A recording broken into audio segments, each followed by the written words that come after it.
Shri Swami Samarth बाललिस्ट lifestyle या माझ्या चॅनलवर सर्व गोड गोड ताईंचे मनापासून स्वागत आहे। तर कालच्या व्हिडिओला तुम्ही भरभरून प्रतिसाद दिल्याबद्दल खरंच मनापासून तुमचे आभार। आज आपण या व्हिडिओच्या माध्यमातून चर्चा करणार आहोत ती म्हणजे ईशान्य कोपऱ्याविषयी। आपल्या घरातील तो ईशान्य कोपरा असता त्या जागेवर काय असावे आणि काय नसावे याची माहिती मी तुम्हाला आज मिळणार आहे, त्यामुळे व्हिडिओ हा शेवटपर्यंत पहा। तर आपल्या घरातील ही जे ईशान्य कोपरा आहे, आपल्या घरातील जे ईशान्य दिशा आहे आपल्या घरामध्ये, तर त्या घरामध्ये त्या दिशेच्या जागी काय असावं काय नसावं या गोष्टीची चर्चा आपण या व्हिडिओच्या माध्यमातून करणार आहोत। कारण ईशान्य कोपरा आपल्या घरातील महत्त्वाचा कोपरा आहे, कारण ती देवाची आणि पवित्र दिशा आहे आणि त्या ठिकाणी चुकून जर अशा काही अपवित्र गोष्टी तिथे असत्याल तर आपण घरामध्ये कितीही देवदेव करू द्या किंवा सतत जर देवाचं नामस्मरण जरीही करत राहिला तरी देव आपल्याला पावत नाही किंवा त्याचं पुण्य आपल्याला मिळत नाही। मग कुठले व्रत करा, कुठलं काही करा, आपल्याला त्याचं पुण्य मिळत नसतं। तर मग काय करायचं आहे बघा, आपल्या जर ईशान्य कोपऱ्यामध्ये जर तुमच्या ईशान्य कोपऱ्यामध्ये तुमच्या जर पायऱ्या असत्याल, आता जिना, आता पायऱ्या किंवा जिना, आता आमच्याकडे पायऱ्या म्हणतात, कुठे जिना पण म्हणतात, जे आपण वर जाण्यासाठी म्हणजे गच्चीवर जाण्यासाठी वापरले जातात, त्या जर ईशान्य कोपऱ्यात असेल तर आपल्या घरामध्ये पैसा टिकत नाही, लक्ष्मी माता टिकत नसतात। मग भले तुम्ही कष्ट करा, मेहनत घ्या, पण त्या मेहनतीला जे मोबदला पाहिजे, ज्या कष्टाला जे काही फळ मिळायचं असतं ते फळ कुठेतरी मिळत नाही आणि थांबल्या जातं। कारण प्रत्येक दिशेचं एक वेगळं महत्व असतं, प्रत्येक दिशेचं महत्वाप्रमाणे प्रत्येक दिशेचं वेगवेगळं असं त्याचं अनुकरण केलेलं असतं आणि त्याचप्रमाणे त्या दिशेला त्या वस्तू ठेवायच्या असतात। पण आपल्याला वास्तू टिप्स विषयी बऱ्याच गोष्टी माहित नसतात, वास्तुशास्त्राविषयी माहित नसतं, त्यामुळे आपल्याकडून त्या चुका होतच असतात।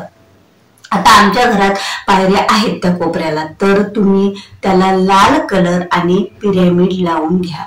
म्हणजे तुम्हाला आता पिरॅमिड तुम्हाला श्री स्वामी समर्थ सेवा केंद्रामध्ये तुम्हाला पिरॅमिड जे स्टॉल असतात त्यावर उपलब्ध, तुम्हाला कुठल्याही स्टॉलवर जा, मग प्रत्येक जिल्ह्यामध्ये श्री स्वामी समर्थ महाराजांचं केंद्र आहे आणि तिथे स्टॉल आहेत, तर त्या स्टॉलवर तुम्हाला पिरॅमिड भेटतील। तर ते पायरी वर चढतानाचा जो मधला फेस असतो त्या आडव्या फेसला तुम्हाला तिथे पिरॅमिड लावायचे आहेत।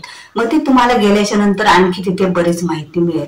आता दुसरी गोष्ट, त्या जर दिशेच्या ठिकाणी जर तुमचा बाथरूम किंवा तुमची वॉशरूम टॉयलेट असेल तर त्या एवढं म्हणजे वॉशरूम टॉयलेट किंवा बाथरूम ह्या जर गोष्टी असत्या तर ते खरंच त्याचं म्हणजे ते दुर्भाग्य समजावं, आपलं दुर्भाग्य समजावं।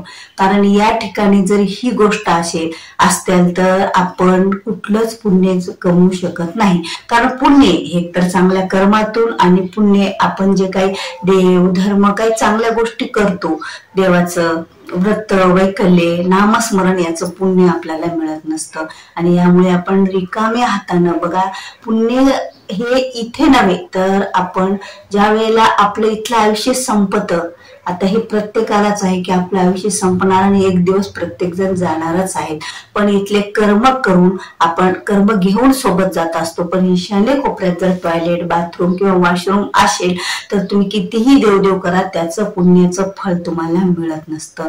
म्हणून तर त्या जागेवर ही गोष्ट नसायलाच पाहिजे, ती कसल्याही अवस्थेत त्या जागेवरचं, कारण याला उपाय सुद्धा नाहीये। म्हणून ईशान्य कोपऱ्यातले टॉयलेट बाथरूम वॉशरूम ह्या गोष्टी तुम्हाला थांबवाव्याच लागणार आहेत। मग तुम्ही त्याचं खरंच दुष्परिणाम आपल्या जीवनावर घरातल्या प्रत्येक व्यक्तीवर पडत असतो, कारण याला दुसरा काही इलाजच नाही। आपण म्हणतो ना की या गोष्टीला इलाजच नाहीये, तशा प्रकारे ईशान्य कोपऱ्यात जर ह्या गोष्टी असतील तर खरंच त्याला काहीच इलाज नाहीये, त्या तिथून तुम्हाला हटवाव्याच लागतात, कारण त्यावर कुठलंच काही वास्तू टिप्स आपल्याला नाहीये। तर आता दुसरी गोष्ट म्हणजे त्या ठिकाणी काय असावं, तर ईशान्य कोपऱ्यात दरवाजा असावा, आपल्या मुख्य दरवाजाचा गेट असावा, यामुळे घराची प्रगती झपाट्याने होत असते। आणि तसंच ईशान्य कोपऱ्यामध्ये तुम्ही जो हॉल असतो आपल्या पाहुण्यांसाठी राहण्याचा, तो पण ईशान्य कोपऱ्यात असेल तरी घराची प्रगती झपाट्याने होत असते. आणि ईशान्य कोपऱ्यामध्ये एखादं तुळशीचं रोपट बघा तुम्ही एखाद्या कुंडीत लावून ठेवा. यामुळे सुद्धा आपल्याला चारी बाजूने प्रगती होते घरामध्ये. म्हणजे शैक्षणिक प्रगती होते, आपल्याला व्यवहार असेल, नोकरी असेल आणि अध्यात्मात म्हणजे सगळ्याच गोष्टीत आपल्याला प्रगती पडते. म्हणजे ईशान्य कोपऱ्यामध्ये लावलेलं तुळशीचं रोपट, तुळशीचं झाड. तर ह्या गोष्टी आपल्याला ईशान्य कोपऱ्यात असायला पाहिजे. आणि ईशान्य कोपऱ्यात देवघर आवर्जूनच असायला पाहिजे. तर ह्या चांगल्या गोष्टी ईशान्य कोपऱ्यात असायला पाहिजे. आणि घरात नकारात्मक ऊर्जा आणणाऱ्या ह्या ज्या गोष्टी, टॉयलेट, बाथरूम, वॉशरूम, पायऱ्या, एखादा खड्डा किंवा तिथे एखादा नळ किंवा तिथे तुम्ही तुमचा बोर्ड, ह्या गोष्टी तिथे नसायला पाहिजे. कारण ती दिशा देवाची दिशा आहे, पवित्र दिशा आहे.